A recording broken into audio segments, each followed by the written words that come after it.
दोस्तों आदाब। Middle east में महायुद्ध की आहट। आज कई महीनों से लगातार ईरान और अमेरिका में तनाव बढ़ रहा है। मिडिल ईस्ट एक बार फिर बारूद के ढेर पर खड़ा है।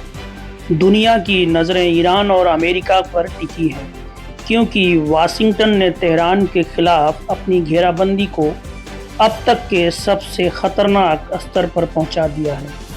हिंद महासागर से लेकर खाड़ी के देशों तक अमेरिकी युद्धपोत और फाइटर जेट्स की गर्जना सुनाई दे रही है।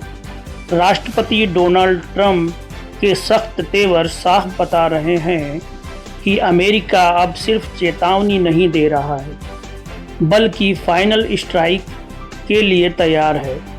ट्रंप का सीधा संदेश।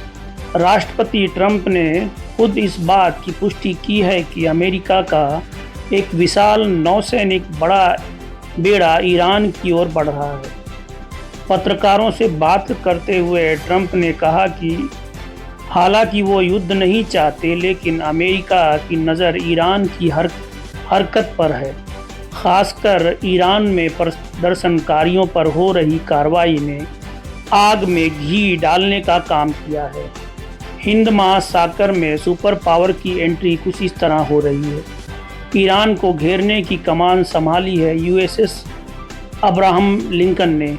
ये कोई साधारण जहाज़ नहीं, बल्कि समुद्र पर तैरता एक सैन्य अड्डा है।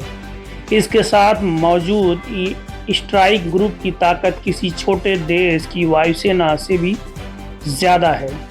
हथियार इसमें F-35C stealth fighter, super hornet और दुश्मन के राडार को जाम करने वाले EA-18G ग्रोलर विमान तैनात हैं। मिसाइलों का तो मानो समंदर है इस जहाज़ पर। समुद्र की लहरों के बीच सिर्फ विमान ही नहीं, बल्कि मिसाइलों का ज़खीरा भी मौजूद है। डिस्ट्रॉयर और क्रूज़र। अलेक बर्ग क्लास डिस्ट्रॉयर और टिकोनडेरोगा क्लास क्रूज़ जहाज़ों पर सैकड़ों क्रूज़ मिसाइलें तैनात हैं। ये पलक झपकते ही ईरान के ठिकानों को नेस्तो नाबूद कर सकते हैं, ऐसा अमेरिकी सेना का कहना है। आसमान में F-15E स्ट्राइक ईगल लड़ाकू विमानों ने मोर्चा संभाल लिया है। इन्हें हवा में ही ईंधन देने के लिए KC-135 टैंकर तैनात हैं, ताकि ये जेट्स बिना रुके घंटों तक ऑपरेशन चला सकें। साथ ही ईरान की बैलिस्टिक मिसाइलों और ड्रोन्स को रोकने के लिए अमेरिका ने पैट्रियट और थार्ड जैसे दुनिया के सबसे advance missile defence system activate कर दिए हैं। इस घेराबंदी में अमेरिका अकेला नहीं है। ब्रिटेन की रॉयल एयरफोर्स ने टाइफून जेट्स कतर में लैंड कर चुके हैं। इजराइल की वायुसेना और डिफेंस सिस्टम पूरी तरह अलर्ट मोड पर है। इजरायली अधिकारियों का साफ कहना है कि अगर हमला हुआ तो जवाब इतना भीषण होगा कि उसे संभालना ईरान के बस में नहीं होगा। पूरी दुनिया की सांसें थमी हुई हैं।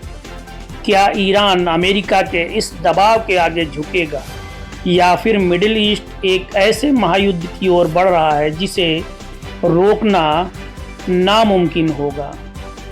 ये तो आने वाला वक्त ही बताएगा।